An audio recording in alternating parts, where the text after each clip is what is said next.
Day 20, Tuesday, May 25th, 1937. 2 weeks until the eclipse. Up early and a nice breakfast of hot cakes, and then George Hicks and I went collecting shells. After lunch, I took a nap and got up in time to hear the radio broadcast, which I presume you were listening in on.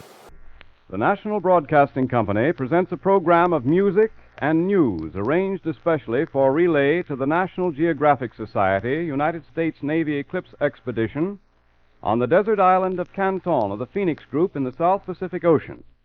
And you of the radio audience are cordially invited to participate, at least in spirit, in this program of cheer to the members of the expedition who are so far away from home. And it's always nice to have a master of ceremonies on such an occasion. And we have for you the very best one we could find, Mr. Charles O'Connor. The newest Fred Astaire Ginger Rogers picture is playing. The picture's called Shall We Dance? Now, we can't very well invite you to look upon the flying feet and pleasant doings of this famous pair, but we can suggest some of the music from the score. Norman Cloutier, Shall We Dance?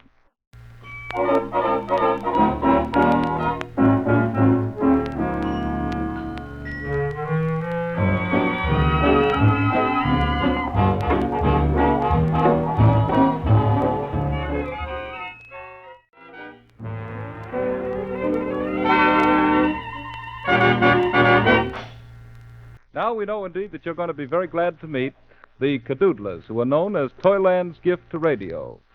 I think that if you gentlemen down in Canton Island could possibly divide all the fish in the South Seas by 293, you might have the number of toy instruments that find their way into the beam of friend microphone.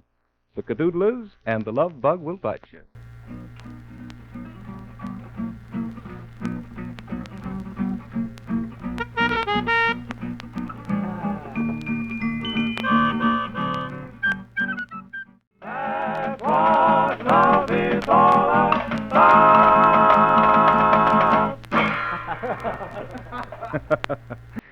Now may we discuss poor Robinson Crusoe, who had no George Hicks to describe the sun and moon and stars that lingered over his island. Poor Robinson Crusoe, who never heard of George Hicks. Poor Robinson Crusoe, Lucky Hicks.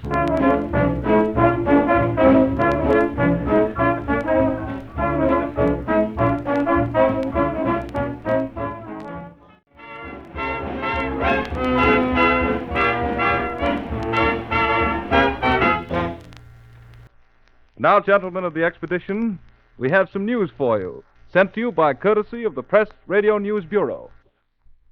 Washington is the center of the big news tonight. President Roosevelt has made it plain that there will be no let-up in his fight to enlarge the Supreme Court. Up to this afternoon, opponents of the reorganization plan believed that the president would be willing to accept a compromise in view of the court's validation of Mr. Roosevelt's Social Security program. But the president, in his press conference late today, clearly indicated that he doesn't trust the present court to uphold the New Deal legislation that is still to be tested, especially since most of the favorable decisions have been by a one-vote majority. There are 4 issues which President Roosevelt believes the court might challenge. They are child labor, minimum wages, maximum hours, and the question of regulation of goods produced under unfair practices. Geneva, the city of peace, is still hearing talk of the Spanish War. The Spanish loyalist delegates to the League of Nations, as well as those of France and of Great Britain, are anxious that foreign troops be withdrawn from Spain. But Italy is still the holdout, and at present isn't interested in withdrawing her support of the rebels. And speaking of Italy, Premier Mussolini's newspaper indicates that his country is the latest to start campaigning against the Jews. The paper says that every Jew in Italy must boost fascism or get out of the country. It was not long ago that Mussolini told the Jews in Libya that they could count on his protection. And incidentally, Premier Mussolini created another stir in his suggestion that President Roosevelt call an arms limitation conference. In an exclusive interview with William Phillips Sims, Scripps Howard foreign editor, Mussolini declared that if the United States would take the initiative, Europe would listen to an arms limitation proposal. The new Lindbergh baby and his mother, the wife of the famous flyer, are reported to be doing finely in London tonight. Mrs. Charles A. Lindbergh and the infant son are almost ready to leave the maternity hospital where the child was born. The body of John D. Rockefeller, Sr. arrived at his Pocantico Hills estate near Tarrytown, New York, at 8:30 tonight, Eastern Daylight Time.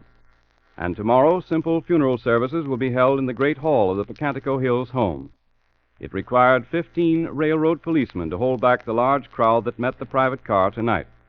Burial will be in the Rockefeller Cemetery plot at Cleveland, Ohio, on Friday. This news comes to you from the Press Radio Bureau. And in the national capital, Mr. Thomas McNew of the National Geographic Society has some personal messages for the members of the expedition from the folks at home. So let's go down to Washington. Dr. Mitchell and Captain Helwig and members of the National Geographic Society Navy Eclipse Expedition, and to the officers and crew of the Avocet, all in the South Seas, we send affectionate greetings. Your broadcasts from Honolulu and while steaming across the wide Pacific, and those since your arrival at Canton Island, have been received clearly in the United States. But now, to get to the important business of the evening, the messages from home which have come to us to be broadcast tonight, to you modern Robinson Crusoes. From President J.L. Newcomb of the University of Virginia comes a message for Dr. Mitchell. The university sends messages of greeting and goodwill to the members of the expedition. Your son, Dr. Mitchell, advises that his family in New York is well and sends greetings to you and Dr. Rickmeyer and wishes you clear weather on June 8th. Captain Helwig, you will be glad to know that your family is now en route to the Pacific coast by automobile and will meet you there upon your return to the mainland some weeks hence. To the Reverend Paul A. McNally, S.J., comes the following message from Philadelphia. The entire family join in sending you greetings from home. We are well, success, and safe return.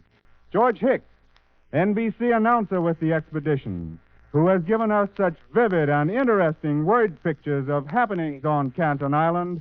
By the way, Hicks, the girls in your office want you to bring them grass skirts from Honolulu.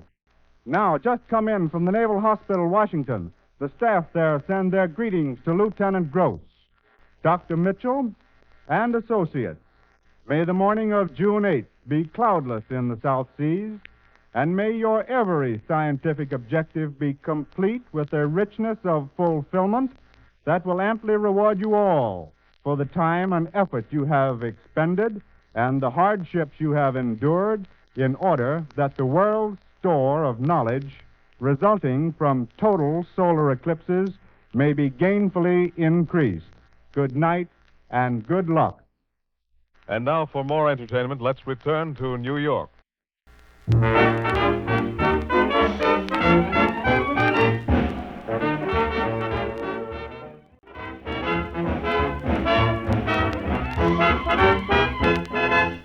What you've just heard is a little item called Get Happy, carrying with it, of course, just as much of friendly cheer as its title suggests.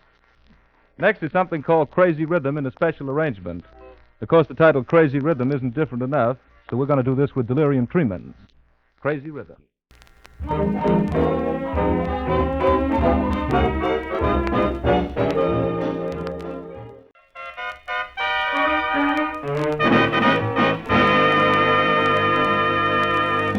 Now may we say good night and good skies, and Mr. Claney says...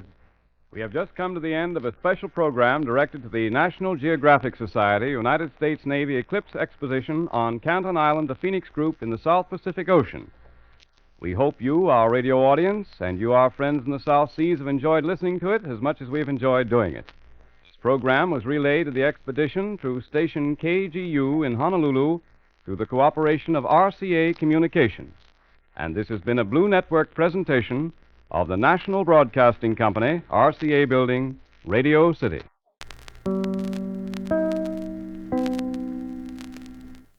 I was surprised that a message came to me from the staff at the Washington Hospital. It certainly was very interesting to have all that time just for ourselves and everyone, soaked up as much of the music and news as he could in the half hour the show was on. Just as an afterthought, weren't you surprised to hear that the Lindberghs had another boy? How do they do it? And weren't you surprised to hear that John D. died? He was 97 or 98 years old. He did a lot of good in his time, and his name shall live a long time. We had another shower just before supper, and it rained for about 15 minutes, but the ground is so porous that you wouldn't know that it had rained except for the moisture on the tent flaps. Everyone is getting his equipment ready for the big event on June 8th. Already they have the dark room in fine working order and test pictures have been made. Fishing has almost ceased. The record fish excluding sharks has weighed 47 pounds, and then the next was 45 pounds. The biggest thing I caught weighed 13.5 pounds. Day 21, Wednesday, May 26, 1937. The published accounts of British claims over Canton Island glossed over the tense nature of the interactions. Those later accounts made it seem that the Americans, British, and New Zealanders cooperated from the very beginning. Though the relationship did settle down, it seemed far from friendly. I suspect the written published depiction of the following days were sanitized with the cooperation of the U.S. State Department so as not to exacerbate what really occurred between the two countries. Earlier on the 18th of March that year, the British ambassador to the United States had handed to the U.S. government a copy of an order in council whereby Canton and other islands had been incorporated into the Gilbert and Ellis Islands colony. The captain of HMS Wellington was aware before arriving at Canton that the Americans were already there, having been alerted during passage by RMS Niagara. He asked USS Avocet to yield the anchorage. The HMS Wellington fired a shot over Avocet's bow when the latter refused to cede the choicest anchorage spot to the British vessel, after which both captains agreed to cease fire until instructions could be received from their respective governments. Got back to camp in time for lunch and to see the English sloop, HMS Wellington, on the horizon. She came in after lunch and tried to find an anchorage here and spent most of the afternoon scouting from place to place trying to drop her hook. It seems that we have the best anchorage and the English are trying to make us give up the spot. Captain Helweg went to the Avocet and supposedly gave the Britishers something to think about. The old man is quite a character and came back with a great story of how he told the Britishers to stay put until tomorrow. This could be interpreted as a return shot from the Avocet, as some have indicated occurred, or that the captain lied to HMS Wellington about the engine maintenance. In the July 12, 1937 publication of The Singleton Argus out of Australia, the article indicates the awareness by both countries of the incident over the disputed ownership of the island and British sovereignty and the potential value of the island for trans-Pacific aviation. Britain wanted the Avocet to move from the good anchorage since Britain claimed all islands south of the equator, and that fresh water was left on the island from HMS Leith. The Avocet declined, citing incapacity during an engine overhaul program then in hand. No mention of the ship's engine maintenance or any firing of guns to or from the Avocet was recorded in the ship's logbook. The U.S. Navy captain in charge of the U.S. Naval Party said he had been told in Honolulu of the British order in council. The American expedition had, he said, previously asked the State Department to obtain permission from the British government to land at Canton.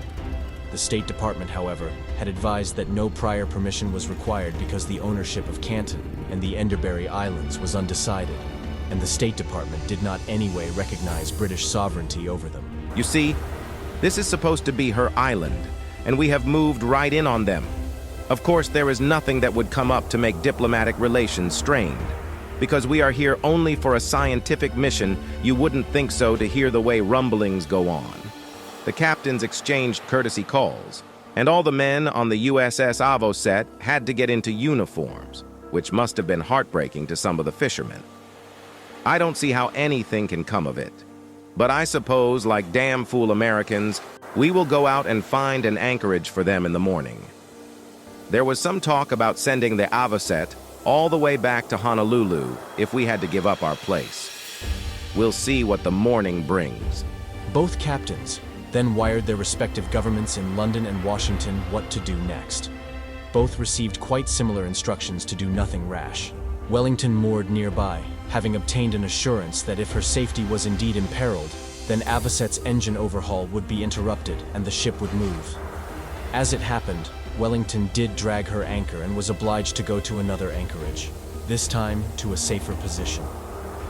Force of circumstance thus very much weakened the original contention that Avocet was occupying the only anchorage safely available to Wellington. The metal parts from a large number of old sheaves were on the island and were used by Dr. Richtmeyer to supply additional weight to drive the clock that operated his camera. Dr. Richtmeyer smacked his thumb with a hammer and mashed it up pretty well. I bandaged it up for him, and outside of that, my professional activity has been very limited. Day 22, Thursday, May 27th, 1937. Up early, after a fairly good night, slept on and off because the wind was blowing so hard and I hadn't lowered the walls of the tent. I felt like getting up half a dozen times, but each time the wind would die down a little, and I'd think that that would be the last of it. And it kept up all night. The HMS Wellington arrived at Canton Island, bringing the New Zealand party of 8. We laid out a meridian for them and helped them orient their instruments. I found that the Limeys had come in and set up their camp at the far end of ours. They are a very amateurish group as far as their equipment is concerned. They just have 3 men, and their whole camp is just 4 small tents and a small tent for their mess hall. They seem to be quite agreeable, though. HMS Wellington found our dock and our 2-wheel truck helpful for handling their instruments and equipment. The truck was particularly useful for transporting about 1,000 coconuts they had brought for planting on a large area to the southward of our camp. Day 23, Friday, May 28th, 1937. Up at 7:30 after a terrible night's sleep. I just couldn't get off to sleep. It must have been 3:30 or 4 o'clock before the relaxation came.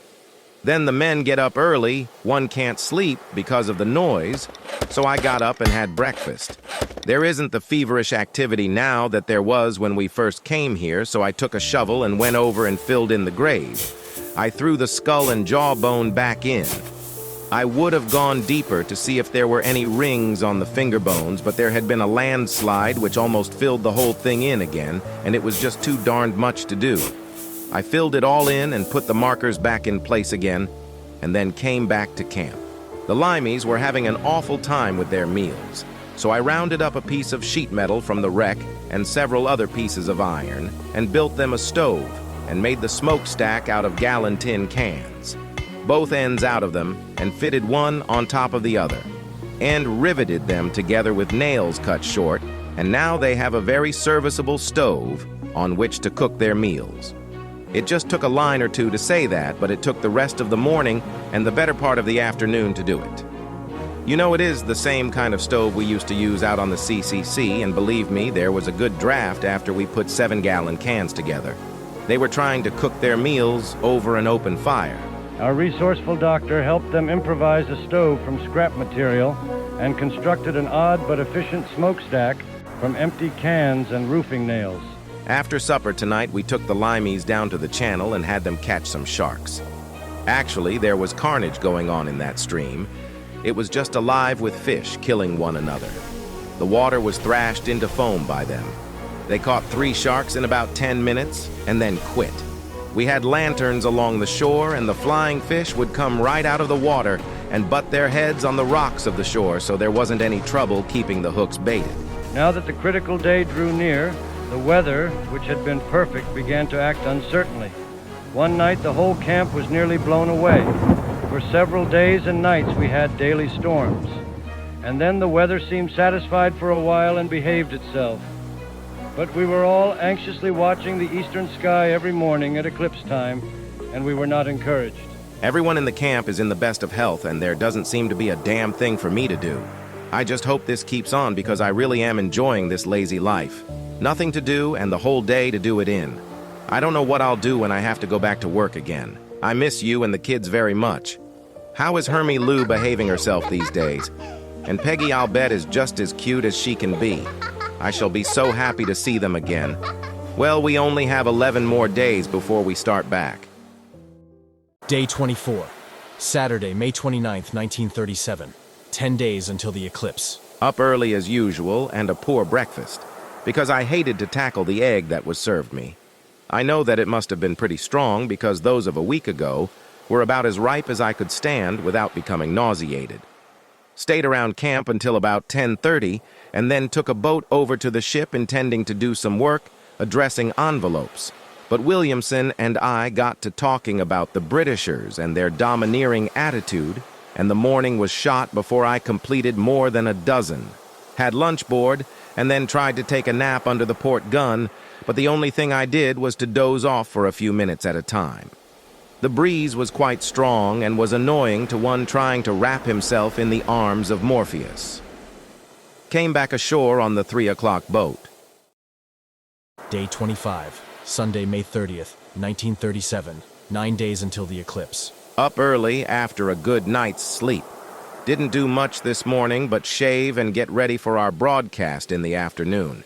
We each have 30 seconds to send greetings, and inasmuch as I received a message from the staff at the hospital in Washington, it is going to take a few seconds to return their kind greetings, and the boys also want me to find out the meaning of the word xyrophytic, a word which seems to have the boys perplexed.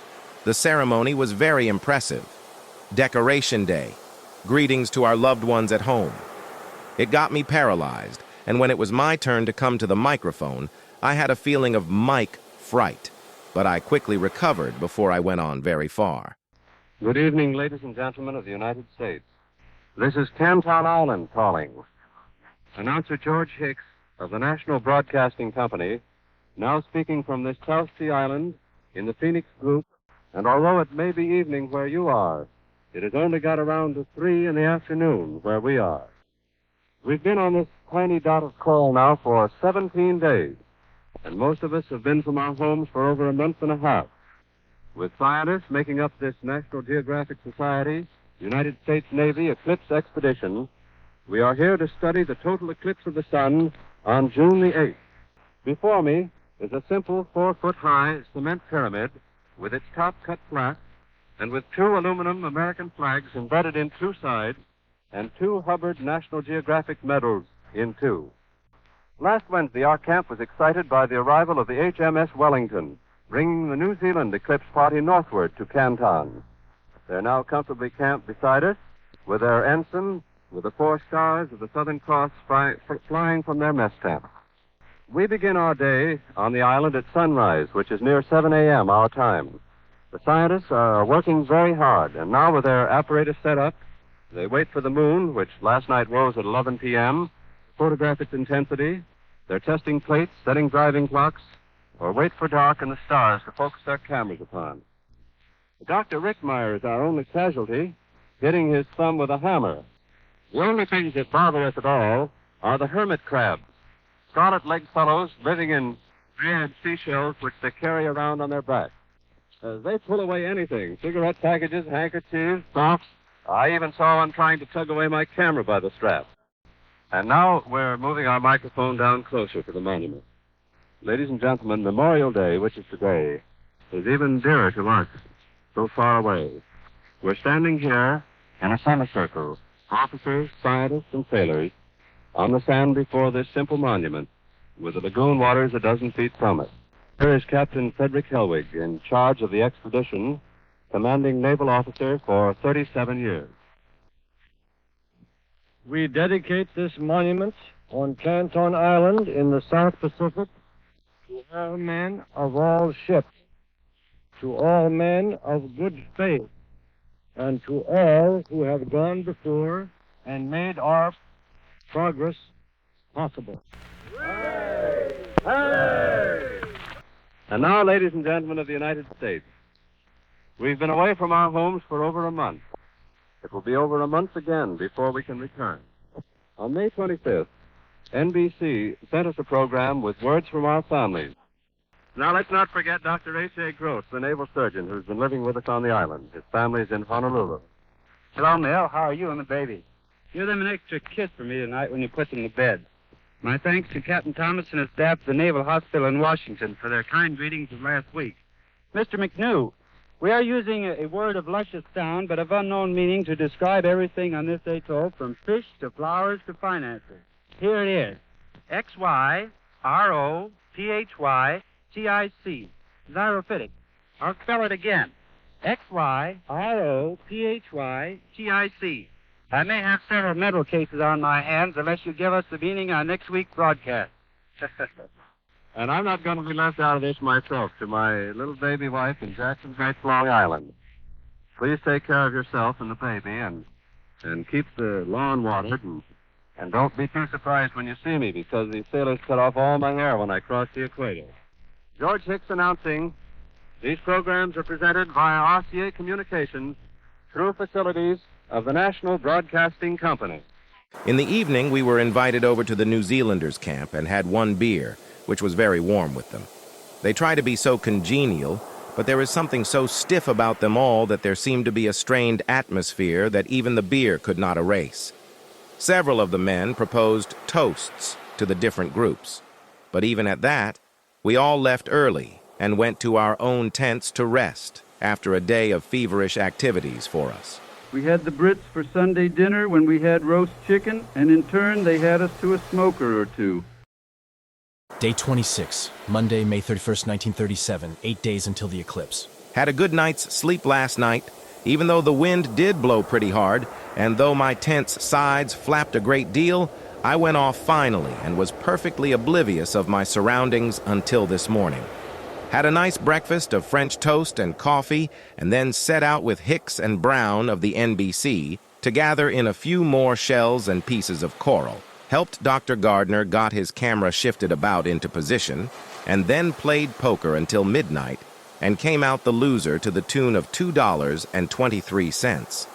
It helped pass the time away. I read until almost 2 o'clock, and then off to sleep.